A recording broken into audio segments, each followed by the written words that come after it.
Celebração da Palavra de 28 de fevereiro de 2021, segundo domingo da Quaresma. Reflexão. Antes de nos aproximarmos da explicação das leituras de hoje, vamos meditar um pouco sobre este tempo litúrgico que estamos vivendo, chamado Quaresma. Porque a Igreja nos chama a fazer, com mais intensidade, jejum e penitência, neste tempo que teve seu início com a missa da quarta-feira de cinzas e vai até o domingo de Ramos.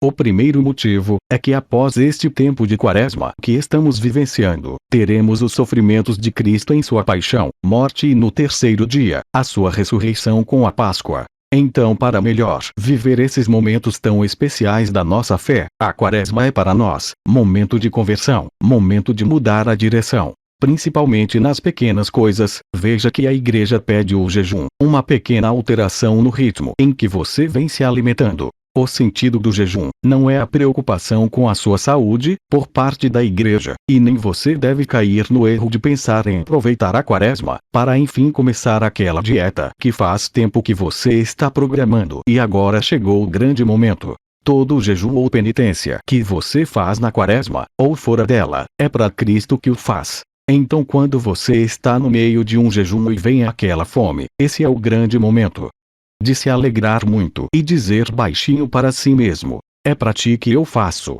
Ou é por ti que eu estou passando por isso, Jesus. Pode ter certeza que a fome até vai passar. O segundo motivo pelo qual a Igreja nos educa a praticar a Quaresma, está em fazer referência aos 40 dias em que Jesus passou no deserto, sofrendo muito e jejuando, e no caso de Jesus ele ficou todo esse período sem comer nada. Além do mais, foi tentado pelo diabo e somente graças a este espírito de grande penitência, que ele foi capaz de se manter firme ao que Deus Pai queria dele. A partir disso, o que devemos fazer para viver bem este tempo de Quaresma? Em primeiro lugar, devemos praticar bem o jejum e a abstinência. Nos dias de jejum, a Igreja permite uma ligeira refeição à noite, ou ao meio-dia. A abstinência significa cortar um dos principais alimentos. Um exemplo muito comum é a carne, pois ela é um alimento que ao ser removido da refeição fará muita falta. Isso já não ocorre com o chocolate, pois não é todo dia que você come um chocolate. Então a abstinência de chocolate não te afetará muito, não te colocará em desconforto, pois como já vimos é quando você alcança esse desconforto, que você pode dizer: é para ti que faço. Em segundo lugar, para viver bem a Quaresma, somos chamados a rezar mais, dar mais esmolas. Para quem não dá nenhuma esmola, que tal começar a dar? Pegue uma nota de R$10, vá até a vendinha da esquina, troque-a por notas de R$2, e deixe este bolinho de dinheiro num cantinho de sua carteira. E sempre que um mendigo te pedir uma ajuda, dê uma nota de R$2, para ele. Você ainda de quebra pode receber uma benção do mendigo. Para você que já dá esmolas, o convite é para que comece a pensar em aumentar o valor de sua esmola. Se sua esmola é de R$2, considere ajudar o seu irmão pedinte, com R$5. Em terceiro lugar, entrar em contato com a Palavra de Deus, através da leitura diária do Evangelho. Procure criar um momento de oração em que você lê uma parte ou um capítulo do Evangelho e medita um pouquinho. Dessa forma você se envolve com o Evangelho, que é a Palavra de Deus que nos foi dada através de seu Filho amado, Jesus Cristo. Também é importante que você leia o Evangelho fora desta circunstância luxuosa, que é um momento de oração. Leve o Evangelho para o seu dia. Você pode ir em qualquer loja de artigos religiosos e comprar um Evangelho de bolso. Com um desses você pode ler a qualquer momento que tenha que esperar atendimento, numa fila de banco, ou em alguma sala de espera, até mesmo pelo fato de não ter mais nada para fazer. É importante descobrir que as palavras de Cristo que estão no Evangelho servem para se educar e, no segundo momento, educar o seu próximo, que é em primeiro lugar a sua família, depois amigos próximos, seus companheiros no trabalho e terceiros que chegarem até você. Não é preciso saber todas as ciências deste mundo, nem estar a par de todos os movimentos que estão acontecendo no dia a dia da política. Isso na verdade gera apenas confusão e te tira do caminho de salvação em que realmente importa que você esteja envolvido. E em quarto lugar, para viver bem a quaresma, você deve fazer um bom exame de consciência, rever os 10 mandamentos, os 5 mandamentos da igreja, pegar um papel e uma caneta e ir fazendo uma lista de pecados cometidos. Guarde bem para que ninguém a encontre por aí jogada. E antes que a quaresma termine, procure o padre para fazer uma confissão. A igreja nos pede que pelo menos neste momento de quaresma você faça uma confissão, pelo menos.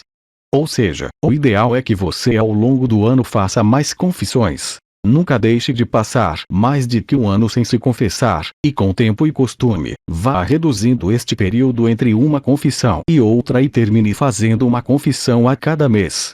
Agora podemos seguir para as leituras do dia de hoje. A primeira leitura nos fala de Abraão. Ele é conhecido por nosso pai na fé, porque sempre acreditou em Deus, sem vacilar, sem pensar duas vezes. E na leitura de hoje vemos mais uma prova deste exemplo de fé que devemos imitar e desejar. Naqueles dias Deus pôs Abraão à prova. Deus derramou muitas bênçãos em Abraão desde que ele se entregou ao projeto que Deus tinha para ele, e uma dessas bênçãos foi uma promessa de que Sara iria dar à luz a um filho na velhice. E assim aconteceu, e Isaque nasceu. Abraão, que esperava muito o cumprimento desta profecia, se apegou muito ao seu filho depois que ele nasceu, tanto que até Deus se preocupou, vendo que Abraão dava sinais de que estava muito apegado às coisas desta vida passageira. Deus então pede a vida de Isaque em sacrifício. E na leitura não existe da parte de Abraão nenhum questionamento para com Deus, existe o Abraão de sempre, aquele que confia totalmente em Deus. Se é Deus que pede, a sabedoria dele é muito maior que a minha, do que a nossa. A coisa mais inteligente que podemos fazer é aceitar e responder depositando toda a nossa confiança em Deus, da mesma forma que agiu Abraão. Temos que buscar ter a cada dia através de nossos momentos de oração particular em nossas casas, esta atenção maior para Deus, para que Ele não tenha dúvidas de a quem pertence o nosso amor. Ele é um Deus ciumento e pesa a mão sobre a cabeça daqueles que se afastam dele. Sabemos que quem está com Deus é feliz, mesmo na doença e na pobreza. O salmista diz: é sentida por demais pelo Senhor a morte de seus santos, seus amigos. Olha como é lindo o amor que Deus tem para com aqueles que estão junto dele. Ele cuida de nós que estamos perto dele, como a galinha que defende os seus pintinhos debaixo das asas.